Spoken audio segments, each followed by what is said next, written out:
Space power continues to fuel space power as solar, nuclear, and power infrastructure see increased investment and technological advancement. The next wave of assets going up will have access to new solutions, enabling novel mission types and size, weight, and power architectures. The most powerful players in space will leverage these innovations to wield more powerful satellites. Communications, sensing, and optical terminals continue to see both money and mouths. And that's not just because of the terminals. Multiple SDA and space domain awareness contracts have been awarded as part of the proliferated warfighter architecture, and optical terminals continue to see traction for both orbital and ground station efforts. The bottlenecks we've discussed for months are still being solved and priced at a premium. Quantum space is expanding fast enough to keep up with space's expansion itself. Lockheed Martin has partnered with Xanadu to advance their quantum capabilities, adding another major player to the sector to compete with the current leader, IonQ. Additionally, Antares has officially entered the defense sector with the announcement of Aionix, and Loft has ordered another 10 satellite platforms to nearly double the size of their inventory. Welcome to this week's episode of Space Times Podcast. As always, I'm Paul Mayer, here with Harrison Lambert. Excited to share this week's space industry updates with you. We hope you enjoyed the episode. Subscribe to our newsletter if you want the written breakdown emailed to your inbox every Monday morning. Drop us a comment on our LinkedIn or Blue Sky with anything you enjoyed or would like to see. And as always, listen weekly on Spotify, Apple Podcasts, YouTube, Substack, or wherever you're receiving this signal. Our main topics for the day include space power, communications, and some launch updates before we get to our regular programming of business moves and technology advances. Starting with some of the big announcements regarding orbital and space power, Beyond Reach Labs has raised a $10 million seed in conjunction with their move to Brooklyn. So they graduated from Y Combinator's Winter 26 cohort and are focused effectively on the hardware necessary for allowing satellite operators to deploy really big and robust solar arrays. Now, they claim that they have over 300 million in LOIs that they want to execute on. So as we've been talking about for a while, the power bottleneck for actually achieving and getting to 100 kilowatts is massive. And so there's already a very clear signal that the folks who are able to underpin that power generation on orbit are going to do very well. So congratulations to them and the team. Why they've elected to move to Brooklyn or New York City for their manufacturing is a little bit of a surprise to me, but I'm sure they have their reasons. But congratulations to them and their race. You don't think all those Brooklyn shipbuilders need some new work? I mean, the Brooklyn Naval Yard is a great spot. No joke. I used to work out of there, but New York City is not a center for the space industry, to my knowledge. Oh, not yet. Maybe they're leading the charge. I honestly didn't know they were a space company when they were announced, but they're making kind of waves coming out of Y Combinator in the space industry. Like a lot of people were very bullish on their thesis, which, I think to your point, like there's a lot of demand here. Space solar power is growing as a need. And it is a critical bottleneck, both in supply chain and just next generation capabilities like orbital data centers or these high power buses we're seeing that can also be used for communications. Even with constellation sizes increasing, just needing more solar panel providers is key. I'm not quite seeing why their solution solves that problem. It seems like they're focused on the rigidity of deployable solar arrays, which is good. Like getting bigger solar arrays does benefit from having more rigidity, but I've rarely heard that as the complaint with solar panels. Like ROSA is operating fine. They can be very big. It's somewhat stiff, but it is a rollout system. So it's not as stiff as kind of what they're proposing, which is more like a scissor lift kind of deployment. Right. To me, that's like you're increasing mass for increased stiffness. And while that's useful when your satellite is pretty agile, I don't see why that's necessary for things like orbital data centers that don't need to move around a whole lot. They might need to stay sun tracking, but that should be possible with a somewhat flexible array. So I think there's some benefit to what they're doing. I just don't see how it solves the core problem, which is that we need more solar panel providers. The solar arrays themselves need to be lighter and easier to stow. There's definitely some trends we're seeing this week. Like there's a lot of solar power announcements this week. It's been trickling out for months now, but this week just seemed to be a deluge of it. So I definitely expect to hear them make some announcement about their actual solar cell technology and not just leverage solar cells from another manufacturer, because I think that's the real bottleneck and one they can address. And I think something they'll need to address because the way their system deploys needs some sort of flexible solar panel. And that is kind of an emerging trend. There definitely exists some flexible solar panels, but there's a much more concerted effort to shift away from rigid solar panels that can kind of Z-fold stow to more flexible ones that can either roll up or, in the case of Beyond Reach, kind of fold up. Speaking of solar cell technology, South Korean company Flexcell has raised a $20 million Series A. This comes off the back of a $4.5 million sort of seed or pre-Series A raised. The total amount that they've raised is $25 million. So this is the only money that they've taken, is this quote unquote pre-Series A and now the Series A that was just announced. But Flexcell is developing and improving upon perovskite and copper indium gallium selenide solar cell technology, or SIGS. But they've validated their technology through some in-orbit demonstrations. They're going to be continuing to do that, continuing to validate their technology using South Korea's Nuri launch vehicle and some experiments on the ISS. And the funds that they've raised, the $25 million to date, are going to be going towards standing up and building out their manufacturing capability and starting to expand some of their business dev and sales efforts. But very quick turnaround. This company was, I believe, founded about 2 years ago, spun out from Hanwha Systems to pursue the commercial space market more directly. Yeah, this is a huge endorsement of the South Korean space industry because, the Nuri rocket that they call out here as the vehicle they're going to use to start deploying and testing this is the same.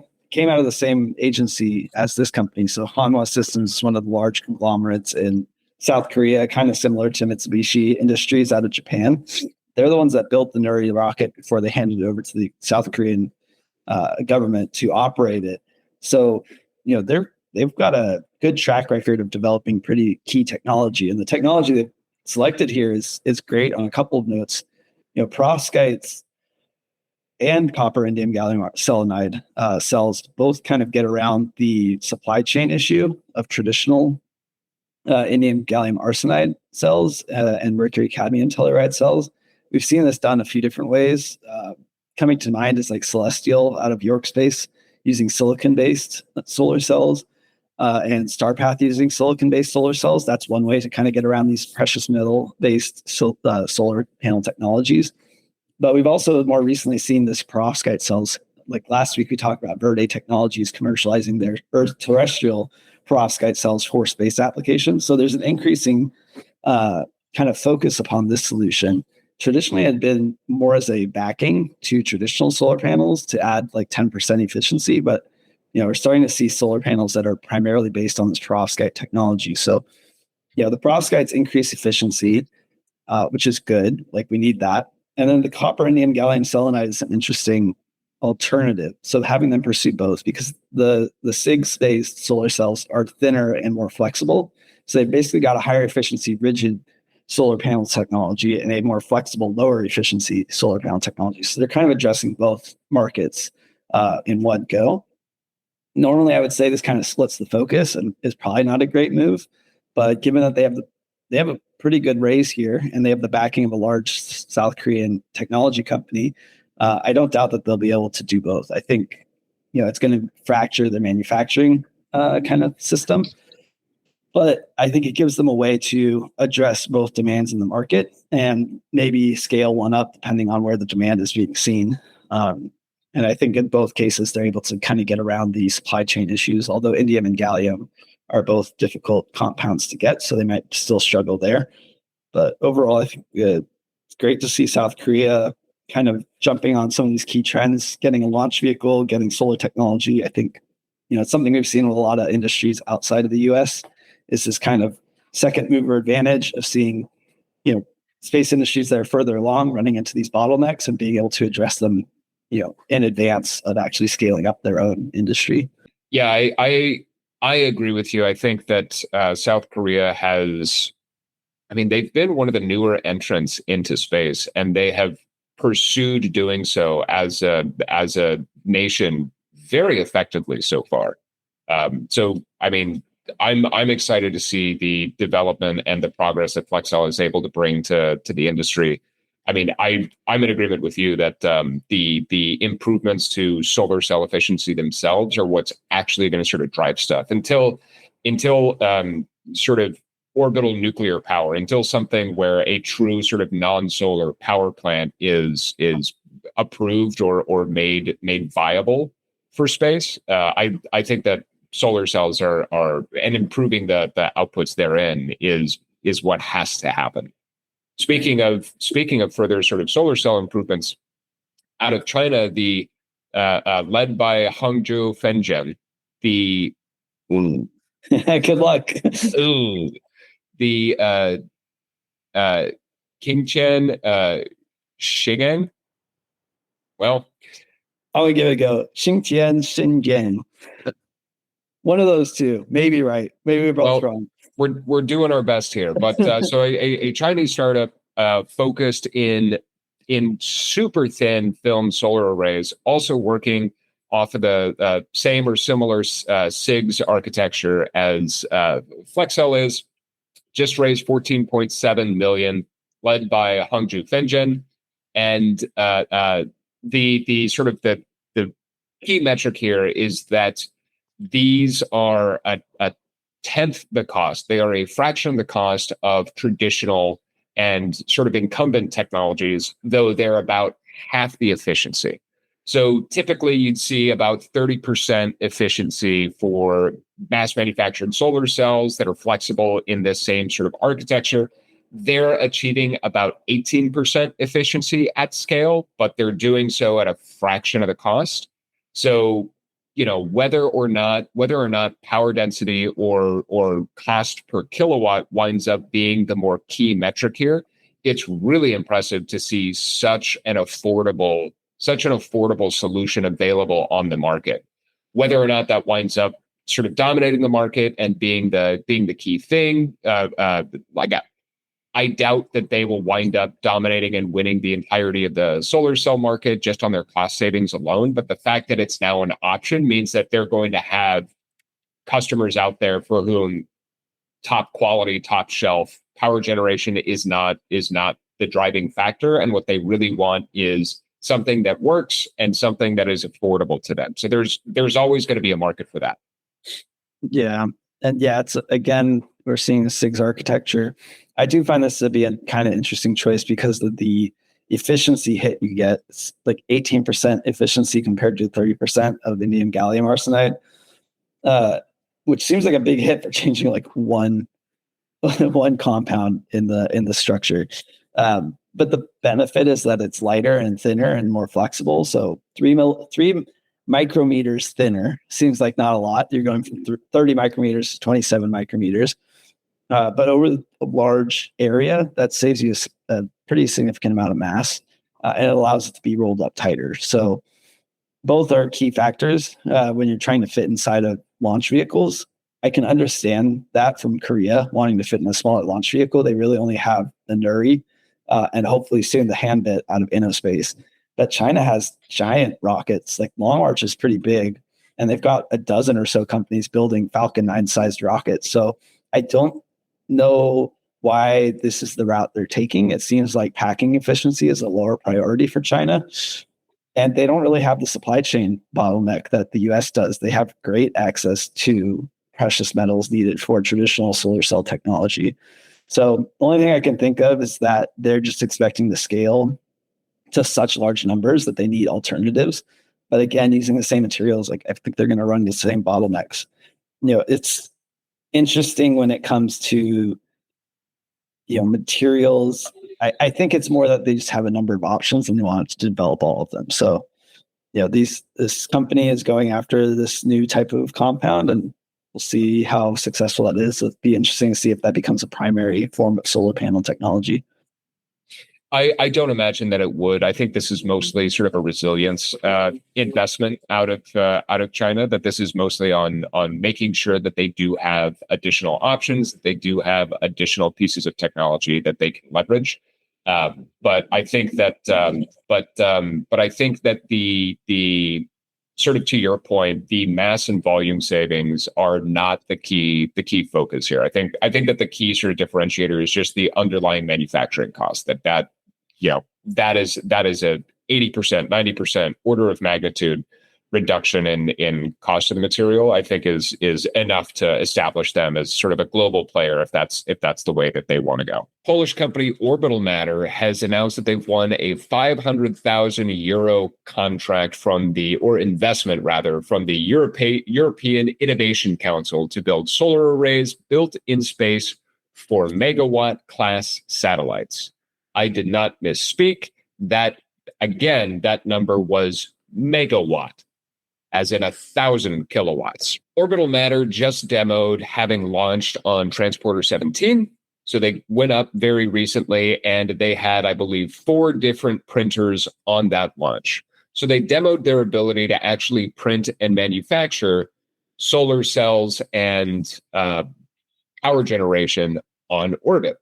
Now, very early stage, they're coming out of the EIC's competitive pre-accelerator, where they won this funding. So obviously, small stage, early stage, the megawatt class satellite goal is clearly very ambitious, but their ability to actually print solar cells and power generation on orbit rather than needing to manufacture and then store them here on Earth means that they're able to sort of circumnavigate and get around the volume and mass constraints that traditional solar providers have to work with. So I'd be interested in sort of seeing what that cost benefit ratio winds up looking like when the printers are on orbit, because ultimately you need to bring as much mass as you want up there. So I'd imagine that the mass is probably the mass savings probably is less of an impact than sort of the volumetric savings, being able to just store all of the raw material that you need for said printers in a much more, I'll say, convenient way. But this is potentially a pretty sizable change to how power is solved, and it came out of seemingly nowhere, very nascent and truly transformative. So I'll be very interested to see how Orbital Matter continues to grow and succeed in the coming years here. Yeah, I mean, they've been at it 3 years, but both of the announcements I've seen from them came out this week. One that they launched on Transporter 17. So they launched an 8U CubeSat, about 15 kilograms, that contained 4 printers, which are each 1U, which is very small for a printer. I'm surprised they're able to pack just the components to do printing inside, let alone the actual materials. I mean, it sounded like they had 1U of material dedicated to each printer in the CubeSat. If the CubeSat's doing nothing else, I'll believe that. But 2 of the printers are actual printers. The other 2, I guess they would need material as well, but 2 of them are just to deploy a camera to take pictures. The other 2 are actually deploying the solar panel itself. I wouldn't expect anything at the kind of, like, this is not megawatt scale. They're not deploying a megawatt solar panel off of an 8U CubeSat, but I guess it's enough to kind of prove, to get flight heritage, to close this kind of funding. I did find it kind of funny that they were awarded $500K from the European Innovation Council the same week that Poland increased its contributions to the European space industry by 500 million. So it's like a 0.1% return on investment. Which, given Poland's track record, I'm very surprised they're willing to spend that much on the broader European effort.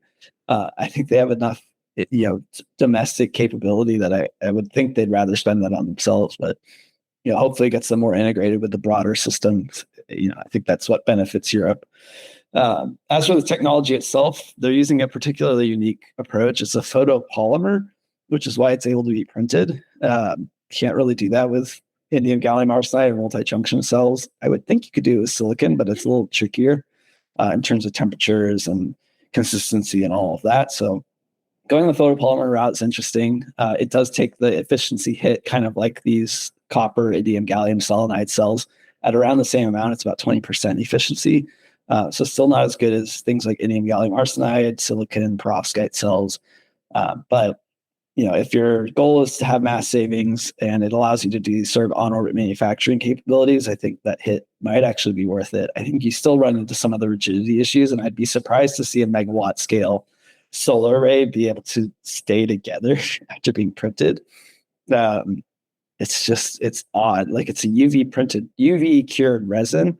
I wouldn't think it would have the stiffness to hold itself together if it's being torqued around in space. So, this could just be that it's their first generation design. It's not going to reach a megawatt, but it'll give them enough on-orbit testing data to introduce some other key components needed to kind of scale out to that size. But it's definitely a very unique approach amongst all these solar panel solutions. Barton Materials won a roughly $7 million round of funding from the Pentagon under the Defense Production Act to scale their solar cell cover glass manufacturing capacity. Another part of the power problem that we've been discussing, this is very straightforward. It's just to expand their cover glass manufacturing capabilities, because we have collectively recognized that power on orbit is a bottleneck, especially if we want to achieve buses that are capable of providing the amount of power that we need, both for commercial and defense applications. Yeah, it's an often overlooked component to solar panels, particularly because in space you don't really need cover glass. In some cases you do to protect the hardware if it's a certain kind of like multi-junction cell. And in some cases, if it's sensitive, like a lot of solar cell technology is sensitive to moisture. So even on the Earth, before it gets to space, you need cover glass to protect it. The problem is that cover glass can become opaque over time due to radiation. So you see a lot of performance degradation on orbit of solar panels. So even though something can reach a certain efficiency over the course of its lifetime, that will degrade. So having cover glass that's resistant to radiation fade is key to kind of long life cycle span of satellites, particularly in geo orbit, where there's even more radiation and longer lifetimes. And that's probably why we're seeing this come out of the Pentagon.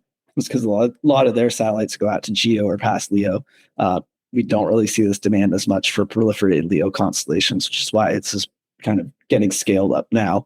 The last time we talked about cover glass was like way back in December, when SCHOTT got their funding to increase cover glass development and production. But that's a German company. So, it's interesting to see the US kind of realizing they need to work on their capabilities now as well. It was mentioned as like one of 6 Defense Production Act funding.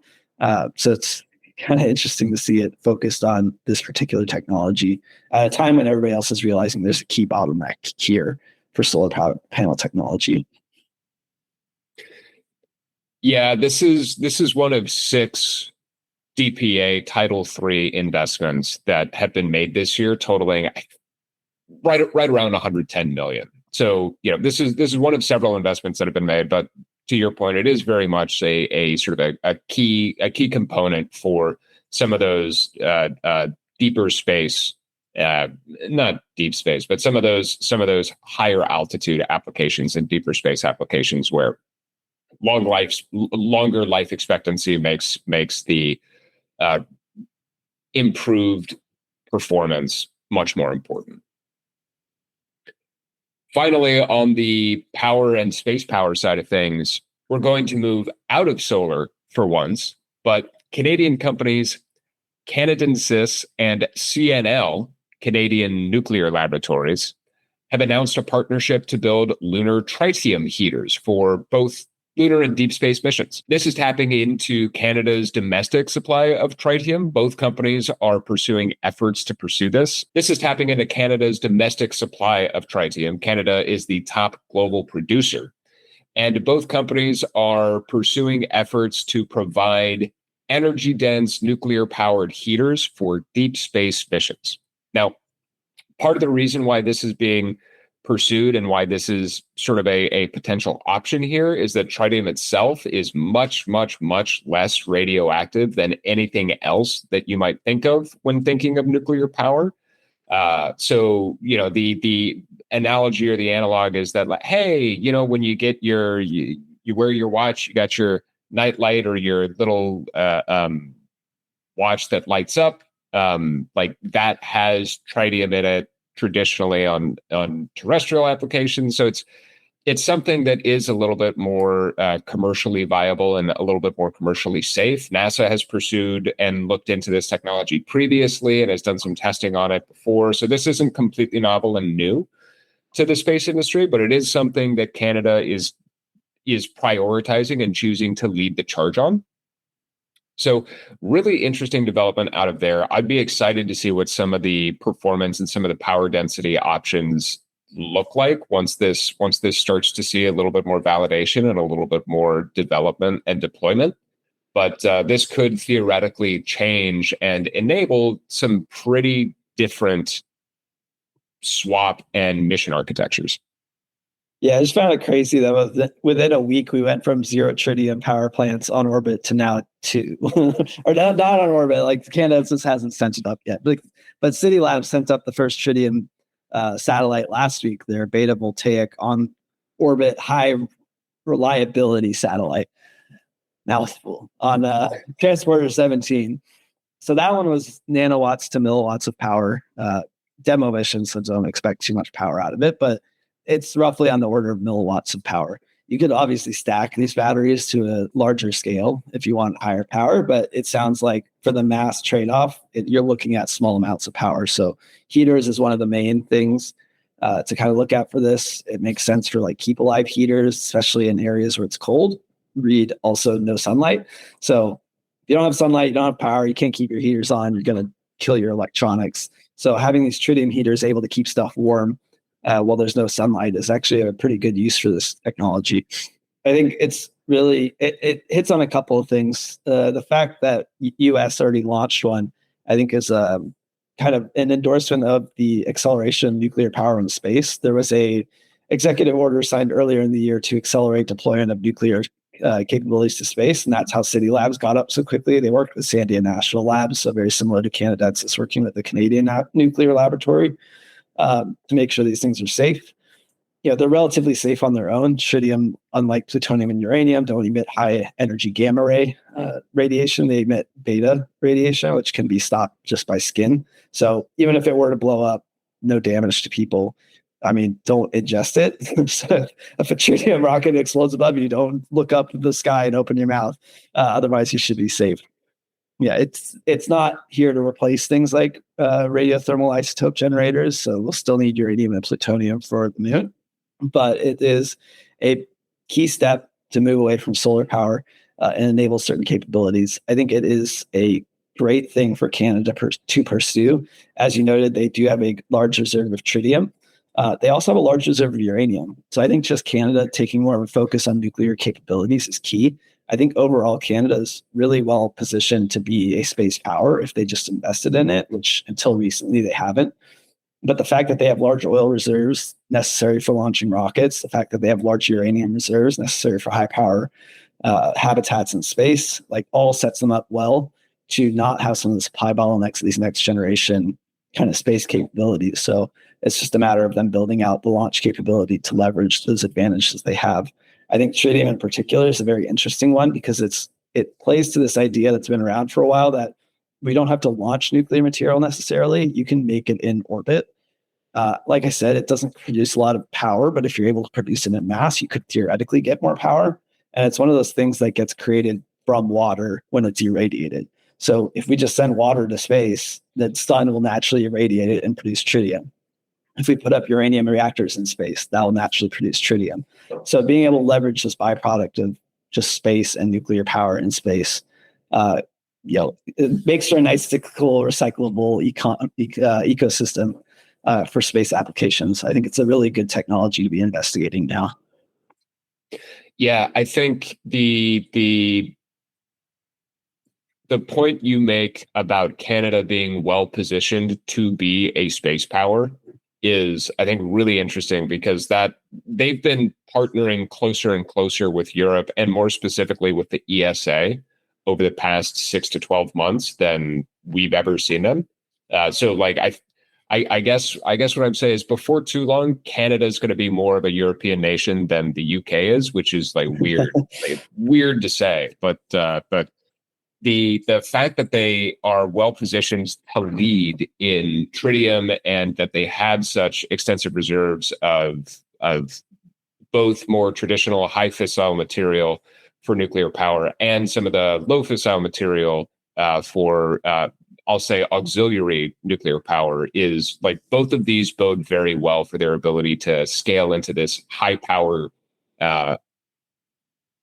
this new high power age of satellite missions that we're driving towards, and the needs of permanent habitats as well.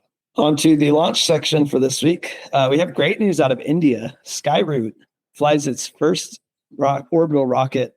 commercial orbital rocket successfully.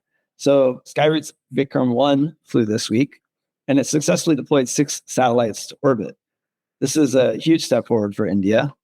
They've traditionally been a little behind, but they're making great strides to advance. Only last year they started investing in their space industry, so it's a lot of progress to be made.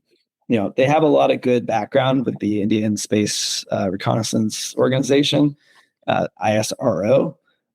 That organization is a government entity. They have a couple of different rockets that they fly with that group. The LVM-3 and the PLSV are kind of their workhorses, although both of those are based on Russian rocket engines and have a pretty low reliability rating. I think it's the PLSV that has like a 60% flight success rate.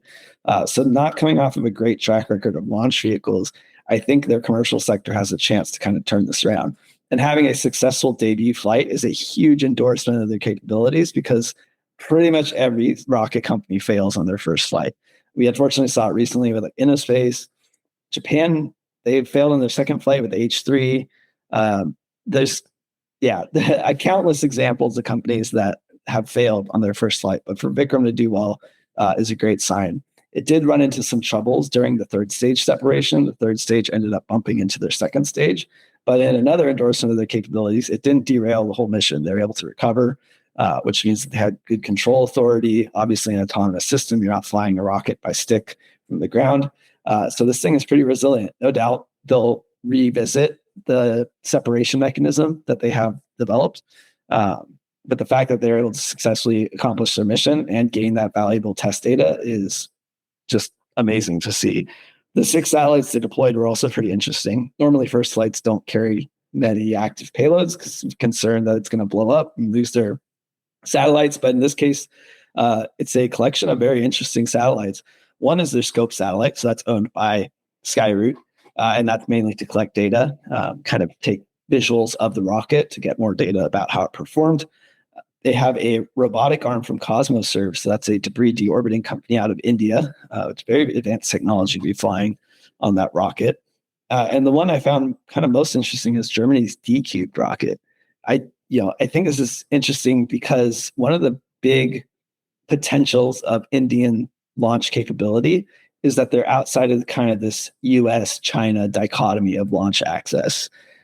China traditionally, many countries haven't relied on them. They don't want to partner with China. The US definitely won't do that. And when people had access to US launch capacity, why would they go with China? Falcon 9 is cheaper. The US is more reliable.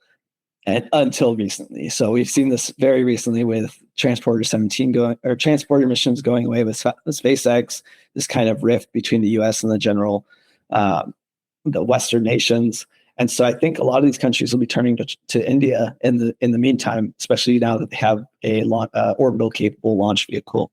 It is somewhat small. It's on the 350 kilogram side of things, and it can reach 450 kilometers altitude. I think it's supposed to be up to 500 kilograms to 500 kilometers altitude once they're kind of operational. So that will go up a little bit, but it's still not at the scale of a Falcon 9. It's very much a small lift rocket, which kind of limits its capability. But the bottleneck we're seeing in launch right now is access to space for smaller space companies. So I think Skyroot has a real advantage here to access that pain point and solve it for a lot of people.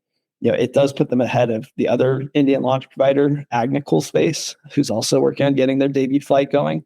But hopefully both get going, and this is a huge boon for India's space industry as they can start bringing in not just more money but better partnerships across the world, which will kind of vault them forward in their placement in the general space industry. I think what you hit on, the fact that India has largely to this point made as much progress as they've made almost completely independently. They've had sort of some partnerships here or there, but for the most part, they've done a lot in-house. They haven't really partnered with too many American or European nations on launch or satellite manufacturing capability. They haven't really partnered too much with China in any capacity from what I've been able to tell. So I think the fact that they're able to now sort of successfully launch and get things up in orbit is going to, your point, open a lot of doors, especially because they're sort of targeting this current market that is seeing some of the current big players leaving that market in the transporter and bandwagon missions that are going to be sort of shelved effectively until to make room for Starship. But Starship itself is also sort of targeting a larger class of satellite as well. So it's interesting to see the ecosystem shift, and it's a huge win for both Skyroot and for Indian space as a whole. Japan had a bit of a development this week with their RVX rocket. So this is an experimental reusable rocket that Mitsubishi Heavy Industry is developing. They performed a 40-second, 33-foot hot test this week for that RVX rocket. This is a great first step for this kind of technology. We've seen it before with Japan, so I don't know if it's all that astounding. Like Honda, the car company, has successfully done a hot test with a rocket out of Japan. So, not new for Japan, but new for this particular program. So this program is for the Callisto launch vehicle, which is actually a consortium between JAXA, France's CNES, and Germany's Aerospace Center. They're working together to create a single-stage reusable rocket, which I find very interesting, as I don't know of any companies that are doing single-stage. I think maybe Neutron you could consider single-stage, but it's kind of, I don't want to say a holy grail. Like it is possible, but it is very difficult, just given the rocket equation, to get the entire rocket up and then back down, which is why Falcon 9 splits into two and they dispose the second stage. And Starship is 2-stage as well. And just about every rocket that flies today is multi-staged because you can't hold on to that much mass for the entire flight. So I'm most curious to see if they're actually able to get to a first stage, to a single stage rocket. The next step after this hot test is a longer hot test, but the one after that is to do a larger scale booster, more akin to the actual final, type of rocket that Callisto will be, to see if they can continue having this controllability with a larger rocket that's more to scale with what they'll actually fly. It is a 3,500 kilograms. This is for 3.5 tons? Yeah. Whoa. All right. That's I would call that medium lift. Small lift, the smallest size sort of like lift. I've spoken with people. I mean, I'm sure you have as well, spoken with people who have been basically pitching that sort of company, single stage, dedicated micro lift market. And, none of those companies none of those founders that I spoke with were able to sort of take off, literally or figuratively. But going for a medium lift, 3.5 tons of payload, single stage, seems really ambitious. Yeah, I am fascinated by this, and especially the fact that it's such a broad partnership between Mitsubishi, CNES, and the German Aerospace Center. Like that, this is something I'm going to have a lot of fun following. Finally, for launch, we have an increase to DoD's Phase 3 SBIR funding to Leap Space. So Leap is a rocket flight company out of the US, one that doesn't get mentioned a whole lot because they kind of stayed early in their flight, schedule. Bullfrog is their main rocket that they're working on right now. They're eventually going to build out Bighorn, which is their actual launch vehicle. But Bullfrog is more of a suborbital rocket capability. So to me, this funding reads a lot like the need for hypersonics testing has grown in the US particularly. And LEAP already has the technology needed to kind of scale out production of their rocket that can do kind of suborbital hypersonics testing.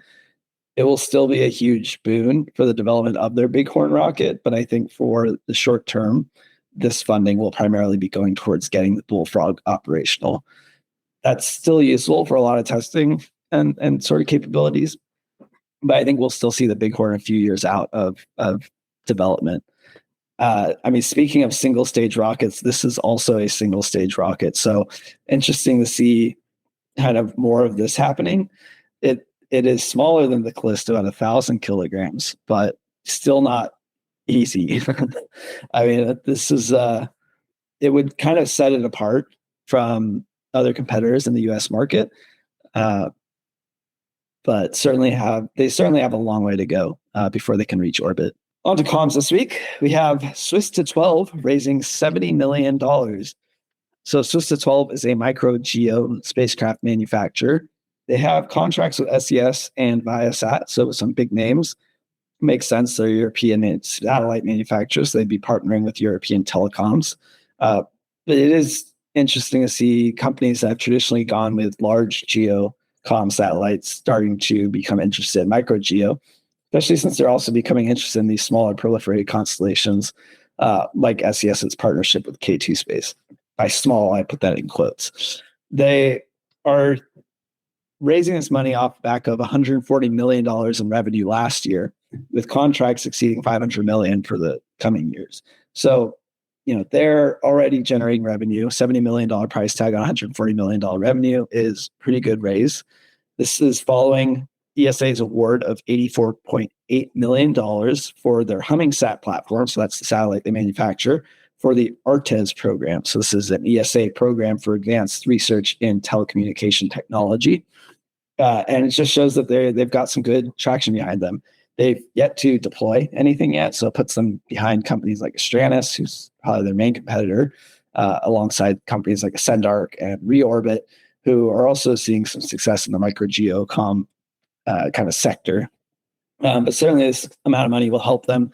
They're planning to use it to accelerate manufacturing and integration, so fulfill a lot of those orders, a $500 million backlog, and hopefully take kind of a lead point across those four companies in the micro geo market. I mean, you know me, I'm a big fan of the micro geo market. I like Swisssta12 and everybody else playing in the space. I think it's interesting that they're out raising money after already winning over $500 million in contracts.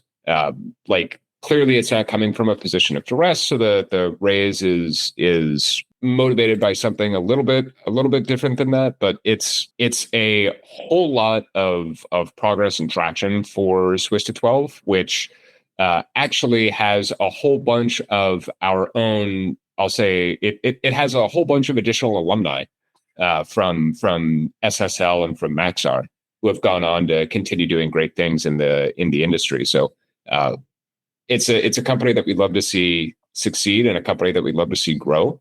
But I wish they were a little bit more explicit about the intent for the funding. I know it's to scale their manufacturing capabilities, but I'd love to get like a better sort of picture as to why they're going about with the raise, what the intent is behind that, because they currently have so much traction that I guess if money's cheap and it's easy and it's there, it's hard to say no. But at the same time, if you don't need to take on the additional debt, or if you don't need to dilute the equity or sell off additional equity in the company, then the cost to doing so is a little bit high. But they're doing so well, it's hard to make mistakes at this point. I'll jinx them, man. No. The U.S. men's national team is going all the way. What could possibly go wrong? Switzerland's in the finals, right? Yeah, that sounds right. That sounds right to me. So speaking of SES and Airbus Netherlands have secured a site in Noordwijk for their Eagle One optical ground station. So this is a precursor to the European quantum communications infrastructure that is going to be key for doing quantum key distribution for the Iris Squared constellation. So, quantum key distribution, it's been pretty popular recently. It's a way to transmit data securely. It kind of circumvents a lot of the needs for encryption. Well, it is a form of encryption, but it is a much more secure form of encryption. So it's something that a lot of countries have been investigating pretty heavily. There have been many tests of it on orbit at this point, although Europe's test of it has been pretty significantly delayed. The Eagle One is a satellite that they've been developing for 4 years now. It was supposed to launch, well, actually 6 years now. It was supposed to launch back in 2024. It cost Europe $130 million, or 130 million euros to develop, and it's since been delayed to 2028.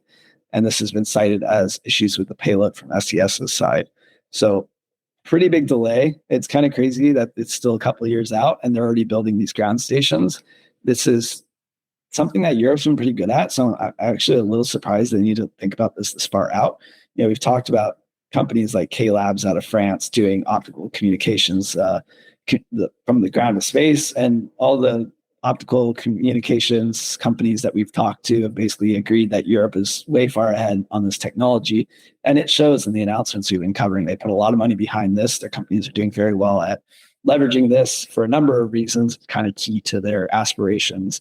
But it's one of the first times I've seen some of the larger players kind of go all in on developing this as part of their kind of core ground infrastructure. So this optical ground station will sit in the Netherlands. It will use a large observatory telescope to track the satellite, the Eagle One satellite, to maintain a laser communications connection with it. I should have looked it up, what the weather like is in North Netherlands, but I would expect them to deploy more than one of these ground stations, because the typical problem with these ground stations is the clouds get in the way and you can't track it, establish laser comms. And I would expect them to put some other system somewhere further away from Netherlands so that they have some more resiliency over that site. But it is a great first step for this constellation. It is interesting that it is a kind of in the lead up to Iris Squared and this larger quantum communications infrastructure. As we've talked about Iris Squared a few times, and it's a large consortium of European companies working towards developing basically their own Starshield capability. So, in a way, this is kind of a step beyond what Starlink is capable of doing. So I think they're really thinking to the future of what they want to have capable once they've deployed their constellation. Yeah, I think the quantum key distribution and the intent that Europe is moving towards a quantum encrypted form of communication is pretty telling and a pretty strong signal. I know the U.S. hasn't explicitly stated anything like that, but I think it'd be a huge surprise or a pretty big mistake to think that the U.S. was not currently pursuing those same capabilities as far as security, communication, and encryption goes for their own defense and national security based communications and assets as well. So interesting to see, very much to your point, it's interesting to see how far out in advance they are sort of planning this out. Both Airbus and SES have pretty strong track records of delivering in their respective fields. But maybe the fact that they're sort of building this or working on the ground station themselves, when neither of them, to my knowledge, really have focused on ground stations too much in the past. Well, SES has some. They need to operate their fleet.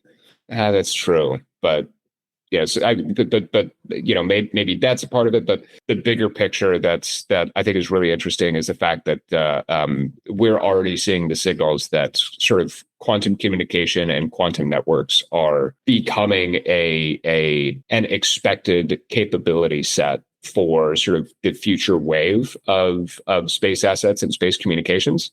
And I wonder who the sort of incumbents in the European market are going to be for those commercial contracts, because the comparable contracts for SAR data have been massive. So if we're expecting to see, if we collectively are sort of expecting to see a similar prioritization for quantum communications as we've seen for SAR data and SAR assets, there's going to be a lot of folks competing for those contracts because they are going to be so gosh darn lucrative. And I'm curious to see who thinks they're going to be sort of at the head of that race. Well, we kind of stole their capability away from them, because until now, there's only been a few that did it. One of them being Mynaric, and they did QKD over their laser communications terminal. So now Mynaric, owned by Rocket Lab, flown on York satellites and many others, will probably be benefiting the U.S. in this capability. I mean, the U.S. has done it in the past. They've done it with DARPA. I think the PTSG satellite's supposed to be able to do that, and that's through Lockheed or something. So, we're not behind on this technology. It just seems like Europe is more aggressive on it, and Canada has their own efforts for it. I think the DIU. So there's just a general overall kind of pursuit of this capability. But the optical communications aspect to it does give Europe a sort of advantage, obviously, if we're buying their technology instead of developing it domestically. Over in India, Cosmic has raised $3.33 million for optical ground stations. Deja vu, led by Prosus and Excel. So this is nothing terribly new. It's similar to what we just talked about over in Europe, but it is an Indian kind of sovereign play towards this capability. This company, Cosmic, has demoed this capability at 10 kilometers over a terrestrial link, which is pretty good. We see that a lot with early stage companies. So this brings them to TRL 6. They are going to reach TRL 9 once they deploy on Take Me to Space's satellite in the coming year. I found that probably the most interesting part of this announcement. We talk about laser optical communications in a number of contexts, spectrum battles, data throughput, higher responsivity for satellite communications. All those are important. One of the more emerging needs for it is constellations, and particularly orbital data centers. So Starlink utilizes laser communications between their Starlink satellites in space. They will likely leverage that for Starmind as they deploy their orbital data centers. And it's become a key component for a lot of orbital data centers. Like Amazon is developing TerraWave to be the communications backbone to their orbital data center play. Every data center company out there has had some sort of plan to establish a laser communications mesh network to connect all of their satellites. Like StarCloud just a couple of weeks ago announced that they're buying lasers from Starlink. So that's kind of their way around it. This to me reads like Cosmic is building out this sort of infrastructure that Take Me to Space will need. A couple months ago, Take Me to Space announced that they're going to be building 100 kilowatt satellites for orbital data centers. They're a satellite manufacturer, but they've been mostly focused on AI enabled satellites. So they have satellites in orbit. Most of them have been flying like edge compute capabilities to speed up and decrease the amount of data needed to downlink to Earth. So I think this partnership makes a lot of sense. It will further that endeavor on their part and set them up well to deploy their own orbital data centers. Lastly, for communications, we have the Defense Investment Agency opening up their Surveillance of Space 2 space-based optical opportunity. So this is a contract award that is doling out 3 contracts to companies that can improve their ability to detect space objects from space. Those 3 contracts are each worth up to $2.5 million, and they're only open to Canadian companies. So we've talked a lot about space domain awareness. I think most recently out of Canada, we talked about North Star going public with their space domain awareness solution. This is kind of accelerating that endeavor on behalf of Canada. It's a critical capability for every nation.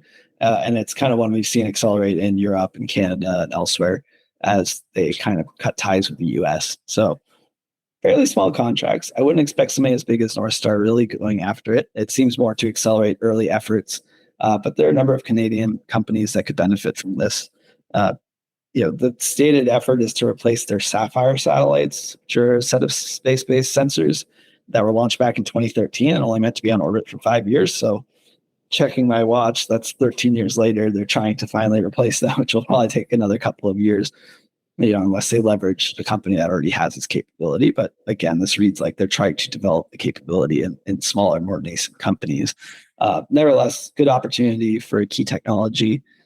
It'll be interesting to see who gets selected for it. Yeah, it's interesting to see how they're going about replacing Sapphire. I mean, one, the fact that those satellites have outlived their design life by 8 to 10 years is pretty great. So great job to everybody who worked on that. But at the same time, the satellites themselves have sort of a stated orbit range from between like 6,000 to like 40,000 kilometers. So meaning that some of them were in geo, others of them were in other or unique orbits. So it's certainly a unique value add and a unique sort of product set that they're replacing here. And it very much reads and looks like this is more of a sort of standard, rather than trying to do something novel or do something unique, stand up some sovereign space surveillance capabilities that need to be sort of replaced and updated.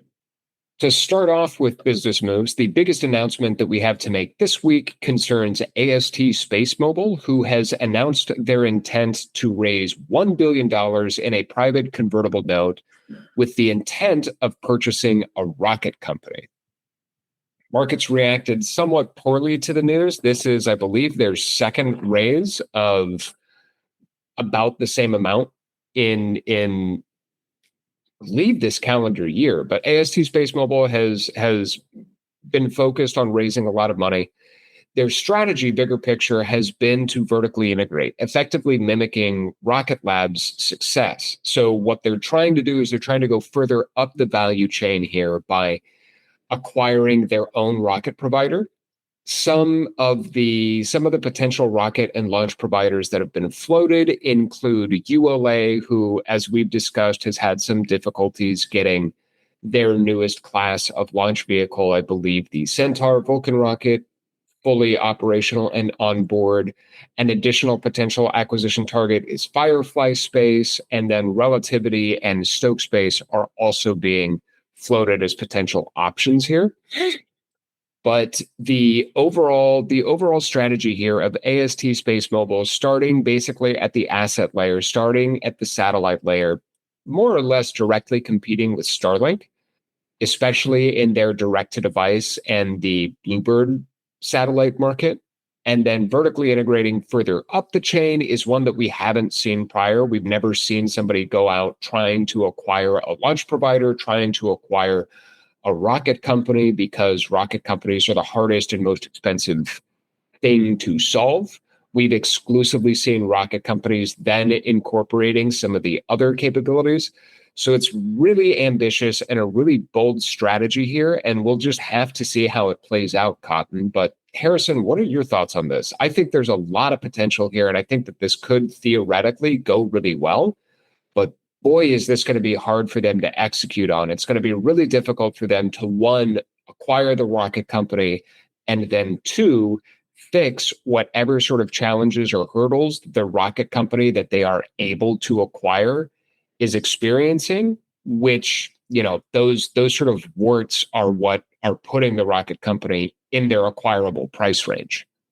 Yeah, I think it's a very ambitious move by AST. I think they're coming from a strong footing to do it. If they were ever going to, now is the time. And I think it's smart, as we've seen that, SpaceX obviously proved it, but I think Rocket Lab is confirming it when they bought Iridium, showing that a rocket combined with a communications constellation play is the most profitable path to sustaining a launch capability.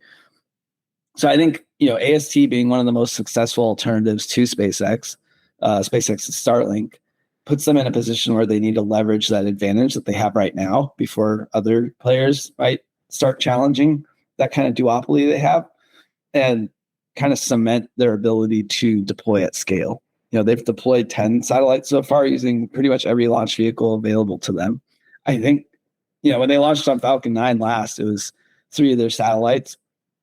It seemed like they were very reluctant to do so because they went through India and then they went on to New Glenn, which failed to inject their satellite into orbit, and then they eventually succumbed to SpaceX's draw and use that. But I think coming off the back of that, they're trying to find any way to not fund their primary competitor.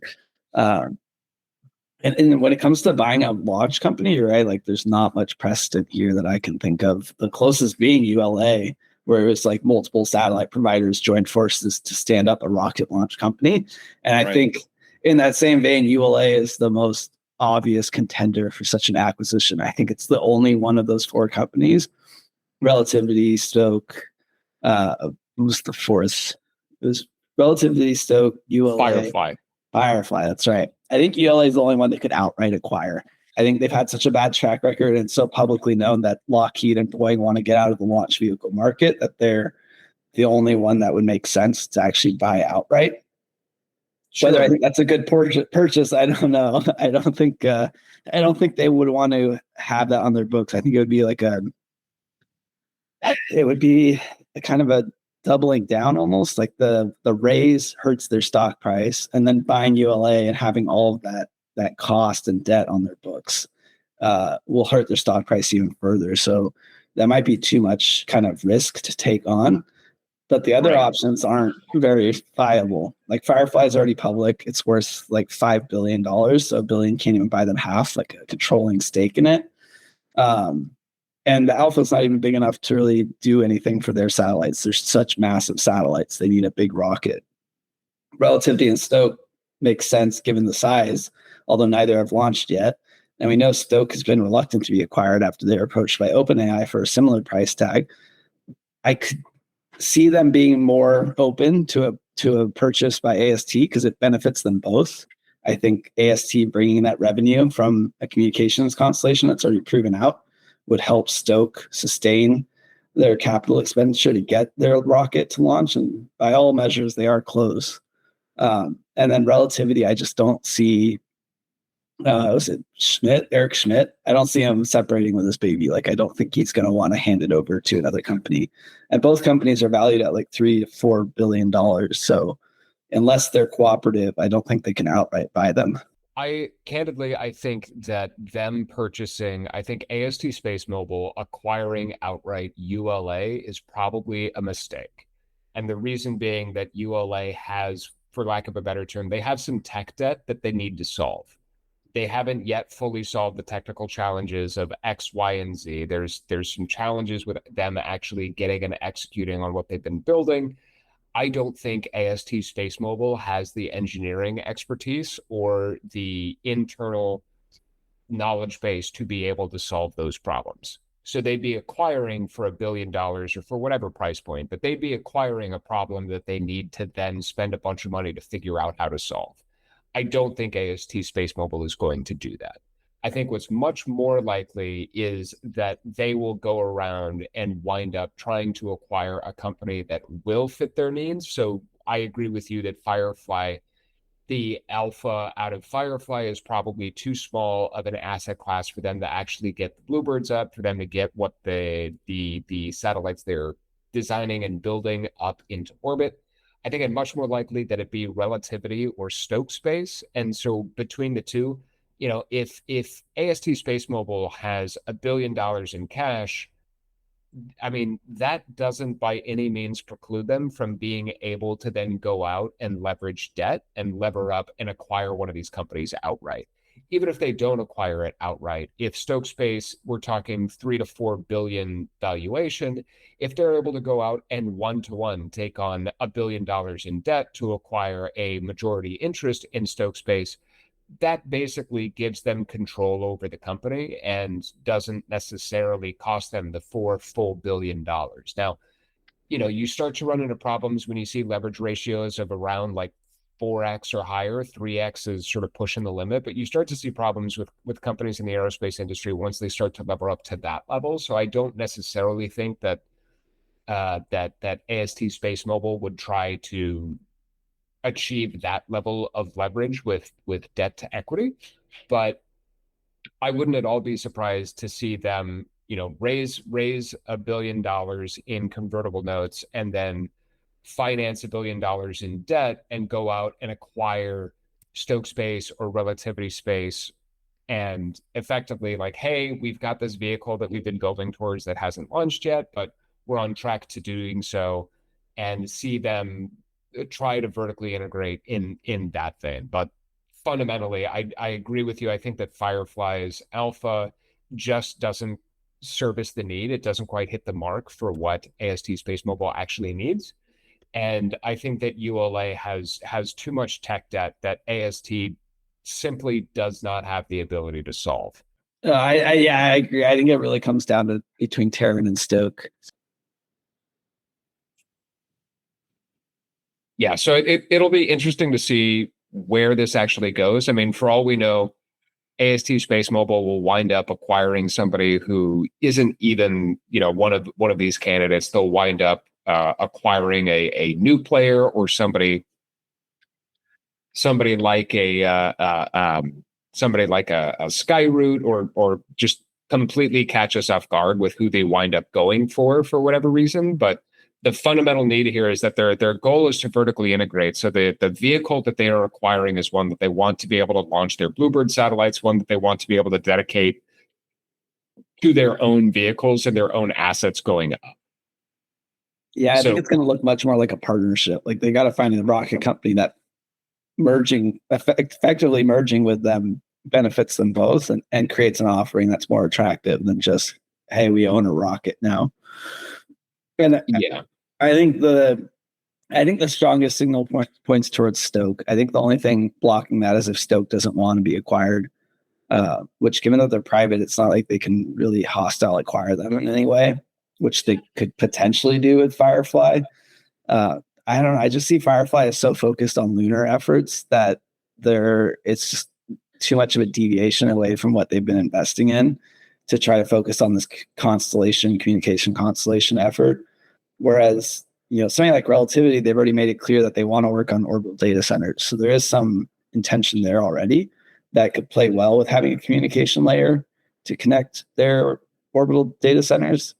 But I feel like Stoke's the best offering here. Like it's basically the smallest of the three, but it can still hold 2 Bluebirds and it's fully reusable.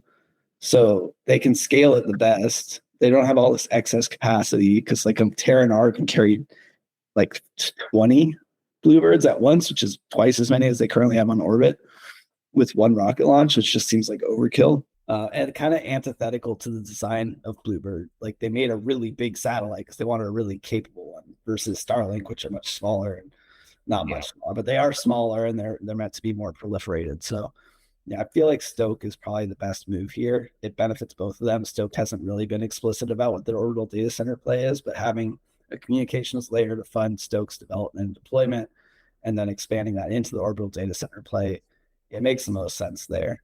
SDA Tranche 3 missile defense has awarded $1.75 billion to both Sierra and L3. L3 received $955 million for 18 missile tracking satellites, adding to their 70 satellite backlog. And Sierra received $798 million for 18 missile tracking satellites and warning satellites, following their win of 18 for Tranche 2. Yeah, this is a big win for both of them.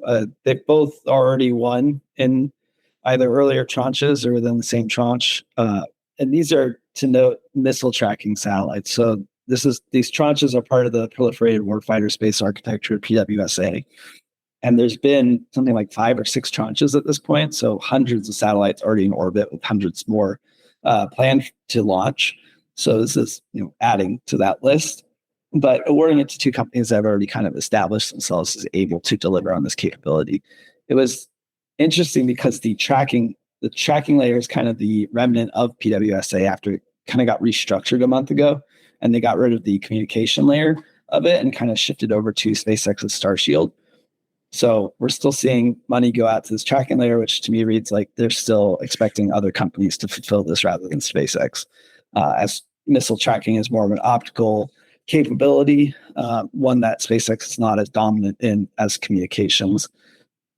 That being said, L3 is very dominant in this. Sierra Space has proven themselves well for this, although they are smaller than L3 Harris. They are still a very big space company.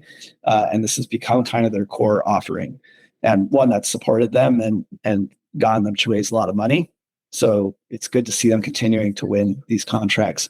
This is the same week as like another batch of York satellites went up. So PWSA is continuing to deploy. This will be interesting to see if they can scale to meet this demand. I think L3 Harris will be fine. They've already launched 5 of their satellites with 70 more planned. But like I said, they're a very big company. They've got their manufacturing all scaled up. I think when Sierra raised, it was a couple $100 million or so a couple months ago. That sounds right. It was stated to scale up their manufacturing capacity. So it sounds like they're anticipating this win as well. So I think they're well prepared to basically absorb this additional order and continue chugging away at getting them deployed. Yeah, Sierra Space raised $550 million Series B. Just a couple extra dollars. Just a couple of bucks. We got a hat when we're in this, but that was back in March at an $8 billion valuation. So small company, Sierra Space, ready to step up. Small indie company. I think what's interesting here is that the 36 satellites that are part of this order are intended to go into 4 different orbital planes. So it's not like all of these are going to be sitting in GEO. It's not like these are going to be sitting directly overhead, but this is leveraging some of the infrared sensing technology that we've spoken about before. This has been sort of a capability that folks have known has been available, that you can use infrared to sort of spot missile launches and track the missiles themselves because of the heat and the signature that they're able to release. So it's good to see. It's good to see that some of the folks who have been able to deliver on this are continuing to do so, even though there was that restructure back in, I believe, May. It's a big signal that the sort of the incumbents and the primes still have a role to play, even though, to your point, Sierra is substantially smaller than L3 Harris, even though Sierra I wouldn't put in the same room as L3 Harris or Raytheon or Lockheed Martin or any of the major primes. Like it's still a very clear signal that as much effort and as much money as the US government is putting into developing resiliency and helping to get new and innovative players and more rapidly agile companies and getting their capabilities into the hands of the operators and the warfighters and the folks who actually need them, that there's still going to be the folks who are able to prove out, hey, we need you to do X, Y, or Z. Great. We've done so. Here is a very sizable contract for you to execute on. There's still that sort of end state that so many folks are working towards and hoping to achieve. That still exists. Moving a little closer to home, Loft Orbital has announced the purchase of 10 more Longbow platforms from Airbus and one of Apex's Nova satellite platforms, with the option to secure up to 9 more.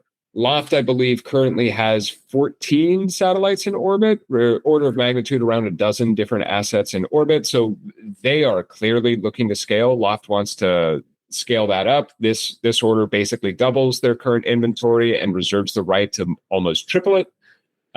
The Apex Nova got its first flight on Transporter 17. So big win for the team at Apex, being able to get their first bus and platform some flight heritage and then immediately convert that into a sale with the potential to sell 10 of them.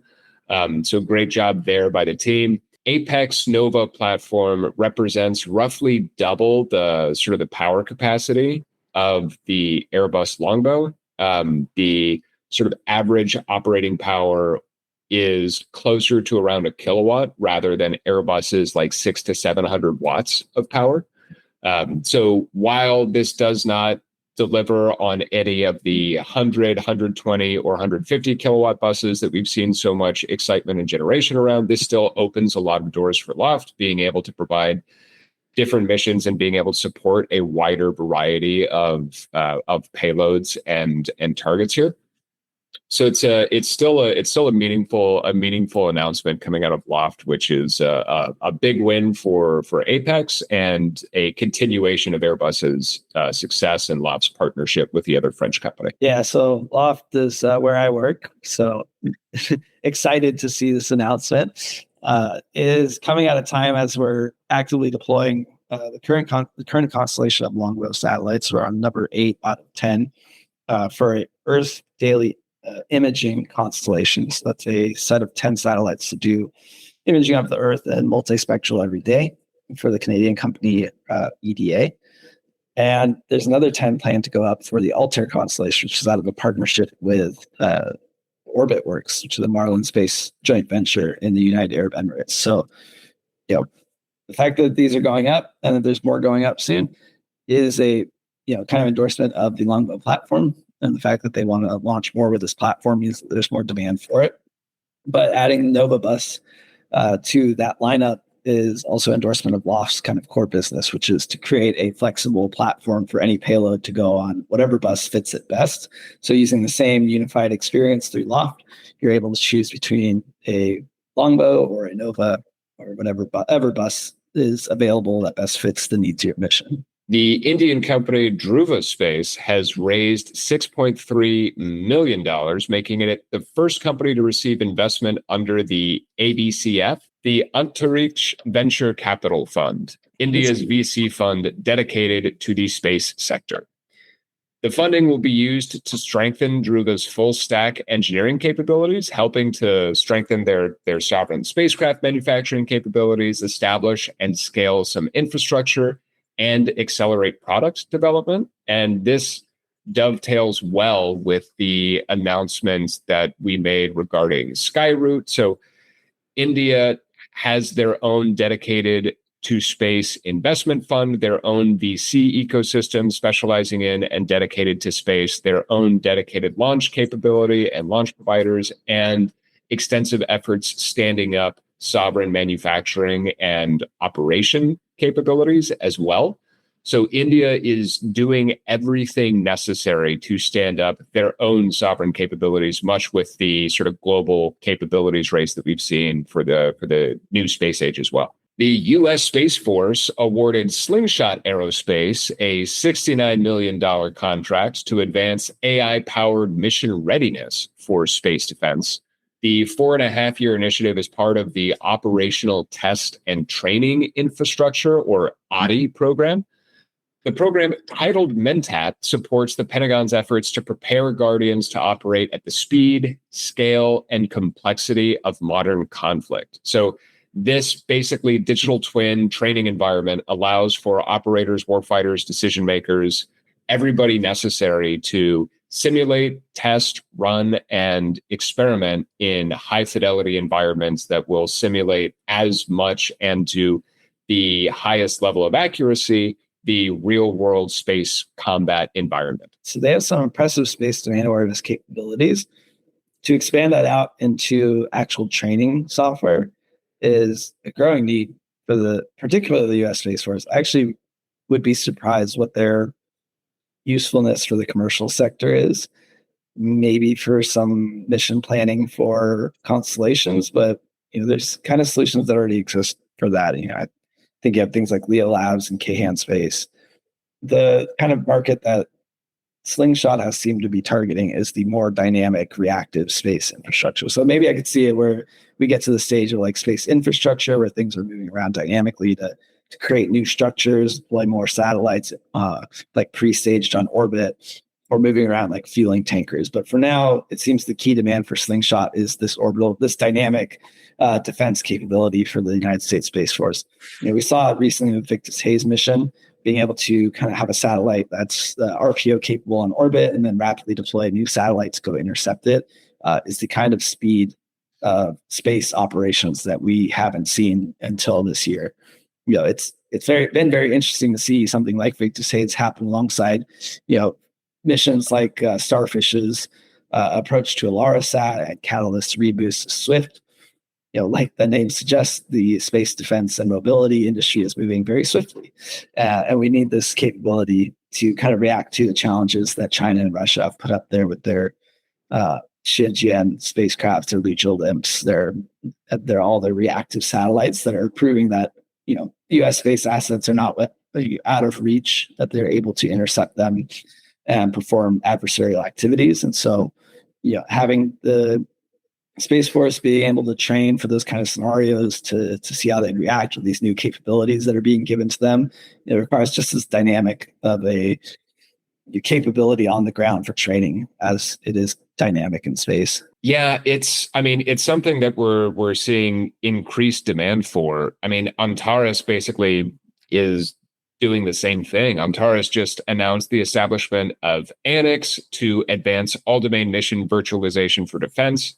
And basically, they're doing the same thing, providing a virtual digital twin environment where the players and the different stakeholders involved are able to rapidly iterate, experiment, and simulate these same sorts of environments. So digital twins are something that we've seen sort of a growing interest in. I mean, it's something that I've spoken with a lot of companies that focus on digital twinning for both fleet management and at the individual asset level, being able to sort of track and predict and phase forward with how this, that, or the other component, asset, or system will fail or require maintenance or replacement.